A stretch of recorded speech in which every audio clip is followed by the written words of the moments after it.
Before this video starts, I just want to give a massive shout out to all my channel members. If you want to receive a shout out, then become a channel member today and you'll be shown on screen like all these other channel members here. Anyways, enjoy the video. In version 15.1.1, we get to see the addition of the Demon Slayer collab, and along with it comes some brand new units. One of these units is Giyu Tomioka, a man of few words, but among the highest ranked members of the Demon Slayer Corps. But how does his skills translate into the Battle Cats universe? Well, in this video, I want to go over his kit and see what he can bring to the battlefield. The footage of Giyu is at level 40. To start us off, let's take a look at his stats.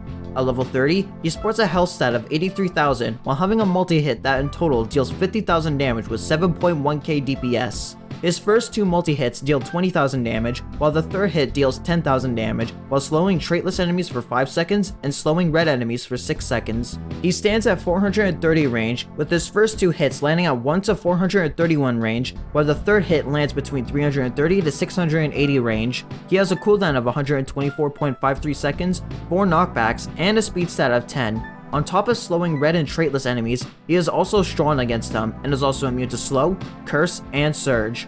Giyu is a unit whose strength primarily lies against his targets, but also has the bonus of having enough general stats to where he's even effective when their targets aren't actively present during a stage. This is to only highlight the fact that he's pretty solid against his targets. Against traitless enemies, his effective health jumps to 166,000, and against red enemies, jumps to 208,000 HP. His damage is also fairly impressive if all three of his hits connect. Against traitless enemies, he sports 10,000 DPS and deals 75,000 damage. Against red enemies, he sports 12,000 DPS and deals 90,000 damage. His 430 standing range allows him to easily outrange the most common threats of both traits. Their final hit also has enough pierce to where they could easily chip down the likes of Kamel, the Sloth, and Professor A if given a good stepping stone. His slow is also able to provide a good amount of crowd control, especially against a wide range of aggressive pushers like Arost and Boar. His slow uptime against traitless enemies is a solid 71%, while against red enemies, this uptime goes to 85%. By the time the slow wears off, he's usually ready to fire off another attack. Giyu also sports quite a few immunities as well, specifically immunities to slow, curse, and surge. Slow immunity mostly sees value against Professor A to prevent stun locks and to avoid getting slowed by Crockley. His two other immunities are where his value goes up immensely. His surge immunity gives him extra value against red energy, but where it really gets value is against the big three traitless surges of the Cappy Twins and Earl.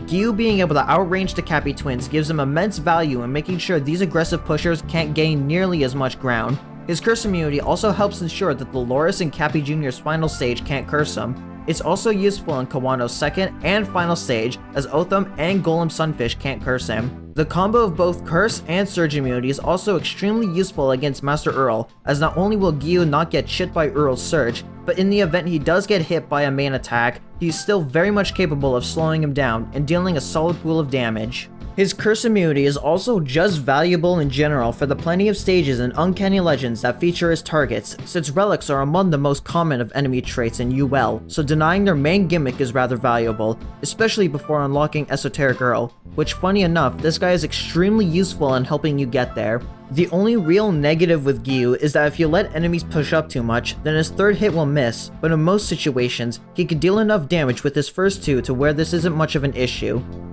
So, how good is Giyu? Well, this unit provides a ton of support against both red and traitless enemies while also dealing a good amount of damage. Them also being a dedicated anti-traitless unit gives a ton of value in the early game to help face plenty of bosses like the Craze Cats. Even against late game bosses, he sports a ton of value thanks to his immunities, especially against the Cappy Twins and Master Earl. With all that said, I want to thank you for watching this analysis of Giyu. If you thought this insight was interesting, then be sure to give it a like and subscribe to the channel if you enjoy Battle Cats content, and comment down below your thoughts on them. I'd love to hear what you all think. Also, shout out to the following channel members: Dr. Deadly, Gamet, Virus Opero, Just a Shark, Rose Cat the Ultra, Potato King, Atsushi, King Wolf, Flamorous, Barely Grover, Jade Rabbit, Mustafa, Janet Goldenberg, Tentacle Gaming, I May Be Dumb, I'm Too Few, and Alex Dudurex for being silver members or higher. If you want to receive a shout out like these channel members here, then become a silver member or higher today. Becoming a channel member supports what I do in a way that helps keep the lights on, and allows me to continue making content for all of you to watch.